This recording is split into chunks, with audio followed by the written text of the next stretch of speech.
All right. Are we streaming? Let's see. Let's make sure we are streaming.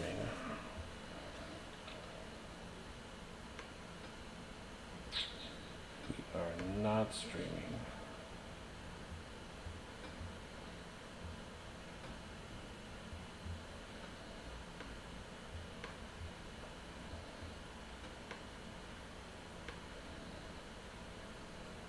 Oh, we are streaming. Okay. Finally.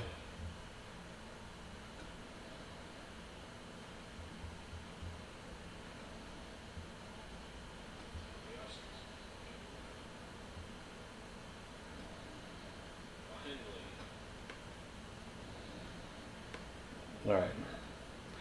All right. So,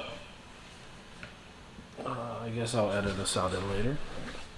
But today we're going to talk about the Fuji XT-1, and hopefully this video doesn't go out because I don't know how to use the XH1 yet. So we're going to talk about this guy right here. I had this camera for about 6 years. I bought it new. Then I had another camera. And I bought it over the Nikon D800 for the colors. Now, it wasn't the best at autofocusing. Let me see if I could share my channel real quick here because we're on live. No, it wasn't Whoa. the best at all. Let me see if I could.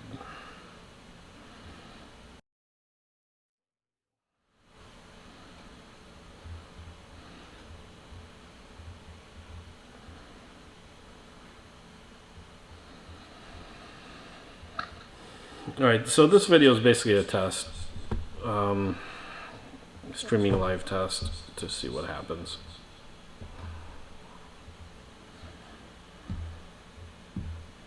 It looks like the camera's going to sleep every couple minutes, probably like 2-minute timeout. I don't know how to change that, so I guess I'm going to have to hit the button every couple times. Anyway, so when I had this thing, I did have it without the grips, and then I added this newer XT-1 grip you see here. It does help a lot because you can put on your tripod here or like this way. I also added this different eye cup. I know it's pretty much standard now, but it wasn't before. There were a couple firmware updates that made this thing much faster and quicker to use. I shot a couple weddings. I shot a friend's wedding. People were blown away how good the colors are from this camera versus Nikons or Canons. So the reason I bought this is so that I don't have to edit pictures. I actually shot JPEG for the weddings, but there's a couple problems with this thing. The dynamic range is not that great. So if you're taking a picture, it better be good the first time, because there's no way of saving it unless you're shooting RAW and JPEG, which sometimes I did. Now here's a couple lenses that I bought for it. Right now I'm using the 16 to 55 to film this, and that's a great lens. It's just not low light enough. Hold on, let me turn off this microphone here. There we go. So I started using primes like this 35mm, which is a really good prime for this camera. It's very light. I don't know if you could hear that. It's very clicky. And this cap is wonderful, but sometimes when it's worn out, it falls off. Another good lens, a must-have, is the 56 1.2. This is a great lens. And my laptop's sitting over there, so that's why I'm looking this way. I don't know if you can see that, but definitely a really good lens. Highly recommended at 1.2. And with these Fuji cameras, what's great is you could shoot at 1.2 during the daytime without any filters, because you could set it to electronic shutter and it'll go up to 1/32 thousandths of a second. So this is definitely one lens that's a magic money maker. Another one, my friend Eric, he showed me this lens, or he lent it to me at a car show, and this would be the 16 1.4. This is another great lens. If you can see that. Let's try this way a little bit. This is a 16 1.4, amazing lens. You could focus real close, maybe about 3 inches, I would think. But this is a must-have. You got to have the 56 and the 16 if you're going to have a Fuji. We're back. Now, can someone write me on how to fix this XH1 power issue? Because that would be great.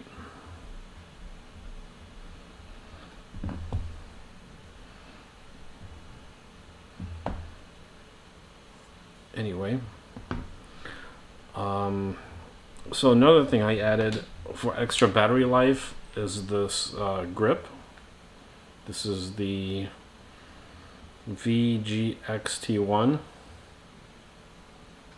I don't know if you can see that, but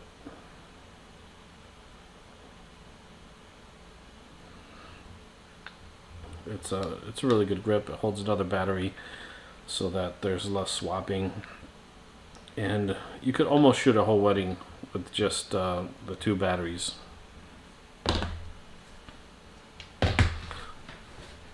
Now, I didn't want to spend too much on a flash.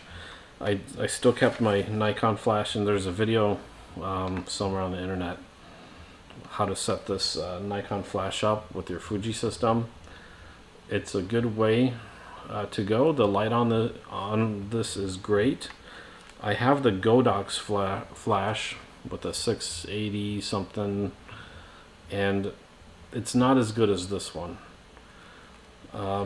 You could set up to use this little guy right here.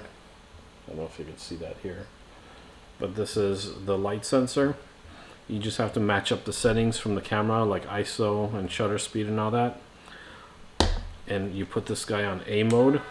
I don't know if you could. Let's see. Can we get some light here? I don't know if it's got light. But if you set this up on A mode, and just match up the settings right here to what lens you have, and it's best to have a prime lens with this. Another thing is I do use a gel to match the light. Usually it's this very faint orange gel. I don't know if you can see that, but it's there. This is the one that came with the flash. It's the lighter one. Let me put it back on. So it matches up the light, and the colors are great. It's really, really good colors with this thing.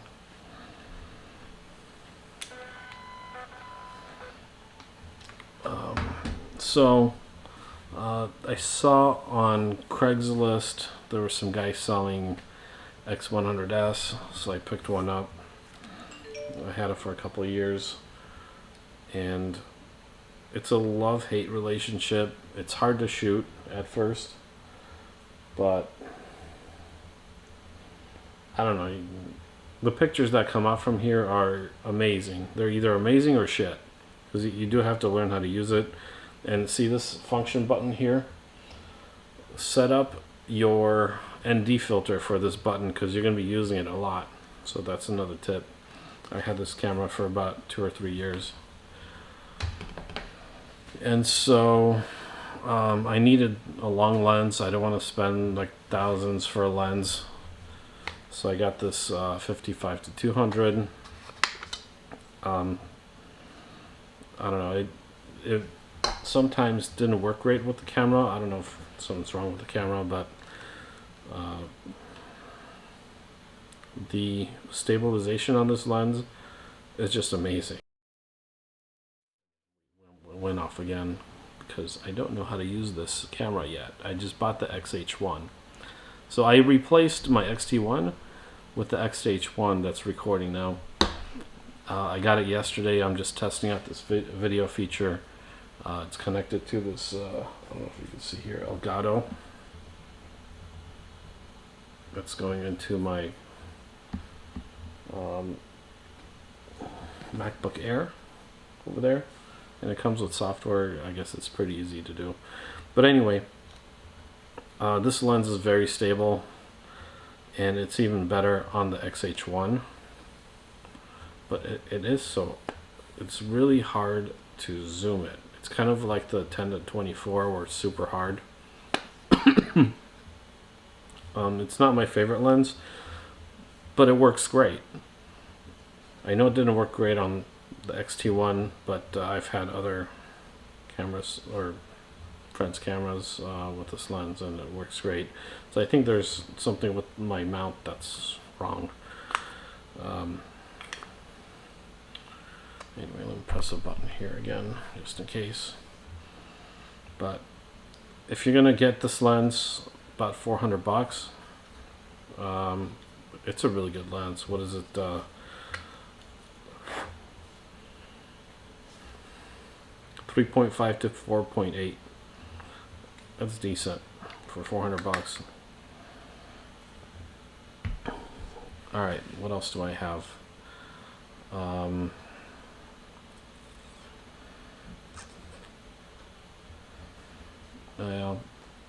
And here's a comparison of the grips for, this is the XT-1 grip, and this is XH1 grip. I mean, it's huge in comparison.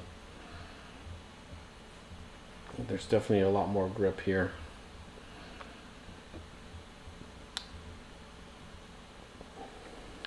Let me cover up my face because it's trying to focus on my face here. There we go.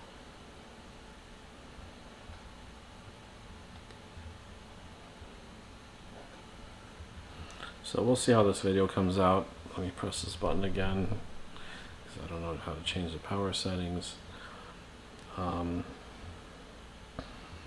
So yeah, now coming from the XT1 to the XH1, what a huge change. I could actually shoot video with this where I couldn't do it with the XT1, and I wanted to do video for YouTube or Facebook for a while, and I was just using my cell phone. So this allows me to have a clean HDMI out at 1080p. What is it, 30 frames per second? Yeah, 30. Okay. And so now this XH1 allows me to do that. Let me see, there's only me watching right now, but we'll see. If you have any questions, ask them down below. Maybe I'll do this again. If anybody could tell me how to change so it doesn't go to sleep all the time when it's not recording, or when it's just on, because I'm recording it with YouTube right now and I don't need it to do anything else, just sit there. Another nice thing is with the XH1 versus the XT1 is, see this guy right here to plug in the microphone. I don't know if you can see it, but it's very, very small, this little input. It's a 2.5 input, and I had to get an adapter to put on the microphone, and that's another thing they should have done, just 3.5. I don't know why they made it so small, because there's definitely room. Now after 6 years, the grip starts to I don't know if you could see that, but it starts to fall apart. I mean, I could press it. It feels like there's a bubble in there, and the bottom part over here is coming apart. I don't know if you can see that. So that's another reason why I got the new camera. It's all sticky in there. But it's still a good functional camera. I'm surprised after 6 years, and I've taken a lot of pictures. Oh, family's back.